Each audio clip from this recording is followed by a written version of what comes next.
Topic है types of saving and investment. ये types होते हैं आपके, जैसे बैंक, डाकघर बचत बैंक, राष्ट्रीय बचत पत्र और सामाजिक सुरक्षा पत्र, जीवन बीमा, यूनिट ट्रस्ट ऑफ इंडिया, भविष्य निधि योजना, प्रोवाइड टू फंड, किसान विकास पत्र, उपहार, कूपन, हिस्से या अंशदान, ऋण पत्र या लॉटरी चिट अवस्था। क्या होते हैं ये आपके सेविंग के वो होते हैं टाइप्स, जिसमें आप अपनी मनी की सेविंग करते हो, इन्वेस्ट करते हो। इन्वेस्ट इसलिए किया जाता है क्योंकि जो आप मनी आप उसमें सेविंग करते हो उनको एक ब्याज मिलता है आपका, जो ब्याज से आपको प्रॉफिट मिलता है, तो वो किस में आता है? आपके सेविंग में, इन्वेस्टमेंट में आता है। यही क्या होता है जो आपका इन्वेस्ट होता है, जो आपकी फैमिली की इनकम होती है, जो उसकी जो राशि होती है, और जो उत्पादक कार्यों में लगाकर आप क्या करते हो, धन को प्राप्त करना चाहते हो, तो उसमें क्या किया जाता है, उसे अधिकतम आपको लाभ प्राप्त हो सकता है। और साथ ही वही यह चाहता है कि इंसान जब भी उसे धन की आवश्यकता हो वो तुरंत उसे वापस मिल जाए।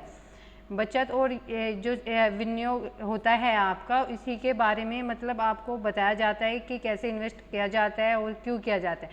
तो ये क्या होता है, ये आपका फ्लो चार्ट होता है, फ्लो चार्ट है types of saving and investment का। इसके थ्रू ये क्या होते हैं, अलग अलग डिवाइड हो जाते हैं, इनके अलग अलग पार्ट्स हैं। जैसे बैंक होता है, बैंक के अलग पार्ट्स आते हैं, तो ये क्या होता है, ये अलग अलग आप इसको पढ़ोगे। तो फर्स्ट आता है आपका बैंक। बैंक क्या होता है? बचत एक एवं विनियोग के साधनों में सबसे लोकप्रिय, प्रचलित एवं महत्वपूर्ण साधन है बैंक। यह एक ऐसा आर्थिक संस्थान है जो रुपयों का लेन देन करता है। व्यक्ति और परिवार अपनी बचत को बैंक में जमा करके ब्याज प्राप्त कर सकता है। बैंक में जमा धन आवश्यकता पड़ने पर तुरंत निकाला जा सकता है। इतना ही नहीं, यह व्यक्ति को चाहने पर चेक, ड्राफ्ट, डिमांड ड्राफ्ट, उधार पत्र भी उपलब्ध करवाता है। तो इसमें क्या होता है, जो आपकी सेविंग और इन्वेस्टमेंट होते हैं, तो इसकी एक रिसोर्सेज होती है, वो होता है आपका बैंक, जो कि बहुत लोकप्रिय आपका साधन होता है। इसमें क्या करते हो, ये आर्थिक संस्थान होता है जिसमें आप अपने अपने रुपए का लेन देन कर सकते हैं। आप उसमें जमा भी कर सकते हो और निकाल भी सकते हो। जो व्यक्ति होता है वो फैमिली है, जो बचत का बैंक होता है उसमें जमा करने में जो ब्याज प्राप्त कर सकता है बंदा, वो बैंक में जमा अपनी जो धन होते हैं उसकी आवश्यकता पड़ने पर उसे तुरंत निकाल भी सकता है।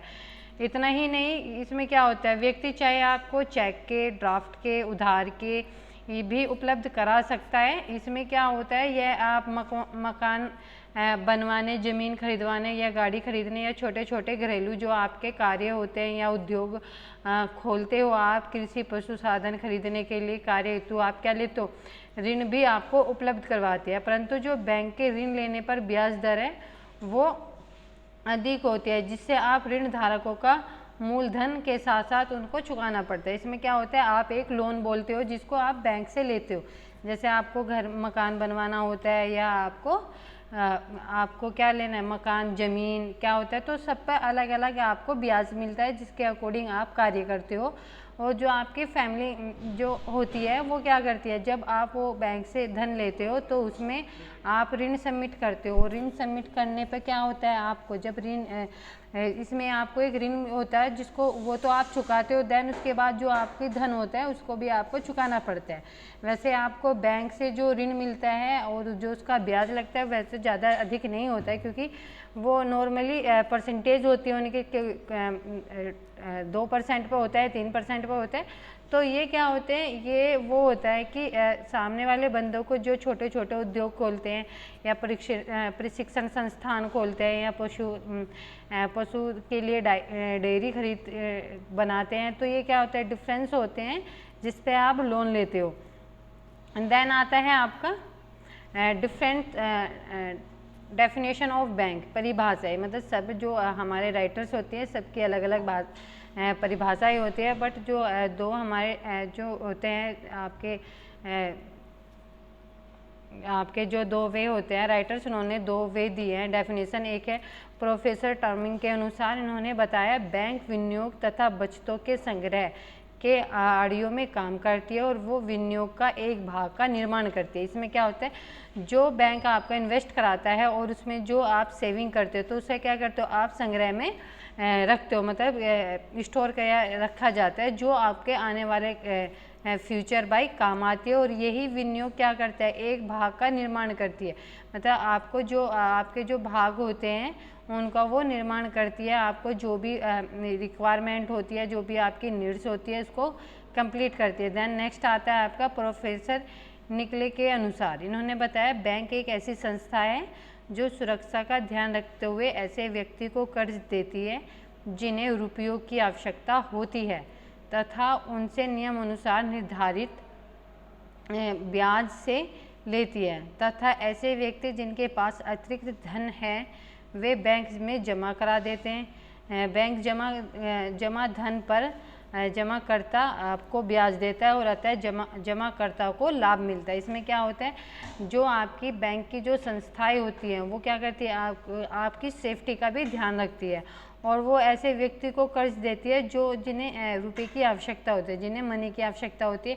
मनी की आवश्यकता क्यों होती है, क्योंकि उनको नीड्स होती है, जैसे किसी को मकान बनवाना होता है तो वो उनकी एक नीड्स हुई, या किसी को कोई भी औद्योगिक धंधे स्टार्ट करने हैं, कुटीर उद्योग या लघु उद्योग, उसके लिए भी वो क्या करता है, ऋण लेगा। और या ज़मीन खरीदने के लिए आपको गाड़ी खरीदने पर भी लोन मिलता है, बाइक्स पे भी लोन मिलते हैं। तो यह क्या होता है, जैसे कृषि पशुधन है उसको खरीदने पे भी लोन्स मिलते हैं।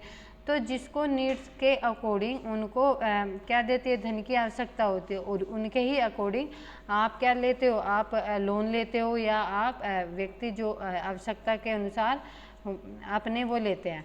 तो देन फिर क्या बताते हैं ये, फिर बताते हैं जिन्हें रुपए की आवश्यकता होती है तथा उनसे जो नियम अनुसार निर्धारित होते हैं ब्याज दर वो ली जाती है, जो निर्धारित जो हर बैंक में निर्धारित की जाती है। एक परसेंटेज होती है जिसको वो निर्धारित करते हैं कि कितनी होती है, जैसे कहीं पर 2% होता है ब्याज दर, किसी पे 3%, किसी पे 4%, अदर इससे ज़्यादा परसेंटेज नहीं होती है बैंक दर में। इसलिए जो आपके ग्रामीण समुदाय के व्यक्ति होते हैं या जो निम्न जीवन स्तर व्यतीत करते हैं वो व्यक्ति होते हैं, तो वो क्या करते हैं, तो वो बैंक से लोन लेते हैं और उसके ही अकॉर्डिंग अपनी नीड्स को कंप्लीट करते हैं।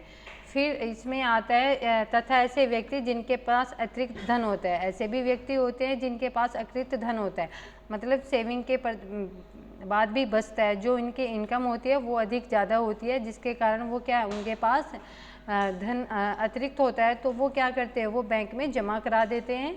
वो जमा इसलिए कराते हैं क्योंकि सेफ्टी को ध्यान में रखते हुए वो उनको जमा कराते हैं, और जो उनकी जमा हुआ धन है उस पर क्या करता है, ब्याज जो जमा करता होते हैं उनके जो धन पे क्या लगता है, ब्याज देते हैं। जो भी जितने भी पैसे वो सबमिट करते हैं बैंक में तो वो उस पर ब्याज देते हैं, 2% 3% का ब्याज लगता है। जैसे कि 1000 रुपये आप सबमिट करते हो तो 1 ईयर में आपको उस पे 1000 पर कितने मिलते हैं, 50 से 55 रुपये आपको मिल जाएंगे। तो वो होते हैं परसेंटेज, आपको 4 से लेके आपको 5.5% का जो ब्याज दर होता है उस लेवल से आपको लगता है। तो बंदे को चाहे 1000 रुपये सबमिट कर रहा है तो उसको 1 ईयर में कितने मिलेंगे, उनको पैसे मिलेंगे 50 या 55 रुपये मिलते हैं, जिसके अकॉर्डिंग उनकी वो जो ब्याज दर होती है।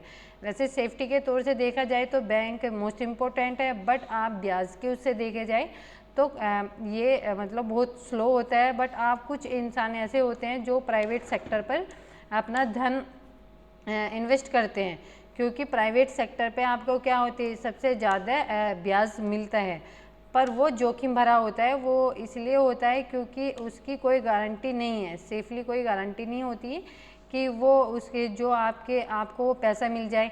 कुछ बंदे ऐसे होते हैं कि वो कुछ 1 ईयर या 2 ईयर्स अपनी कंपनियां चलाते हैं, देन फिर वो भाग जाते हैं, जिसको आप धोखाधड़ी भी बोलते हो। तो क्या होता है, इसलिए इसमें क्या होता है, तो आपकी इसमें जोखिम भरा होता है, बट आप ब्याज दर से देखें तो कंफर्ट होता है। आप शेयर बाजार होते हैं तो आपको कब शेयर ऊपर जाए या नीचे जाए, ये भी एक जोखिम भरा वर्क होता है। तो इसमें क्या होता है, इसलिए बैंक को ध्यान में रखते हुए, गारंटी को ध्यान में रखते हुए जो इन्वेस्ट किया जाता है वो बैंक में किया जाता है, और जो जमा करता होते हैं, जो बैंक ब्याज देता है वो, तो उसको क्या होता है, जो धन जमा कर उस पर ब्याज देता है तो वो जमाकर्ता को लाभ मिलता है उस चीज़ का।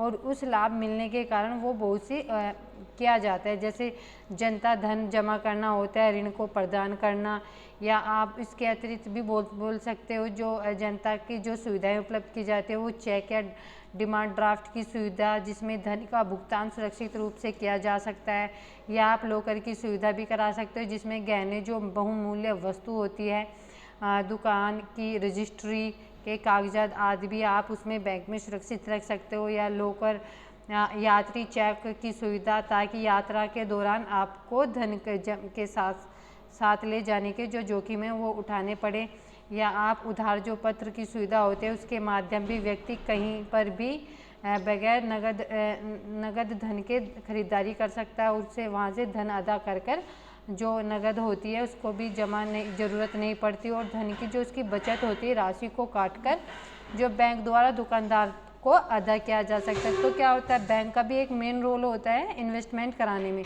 जो कंफर्ट होता है और आपके बाय फ्यूचर काम आता है। देन आपका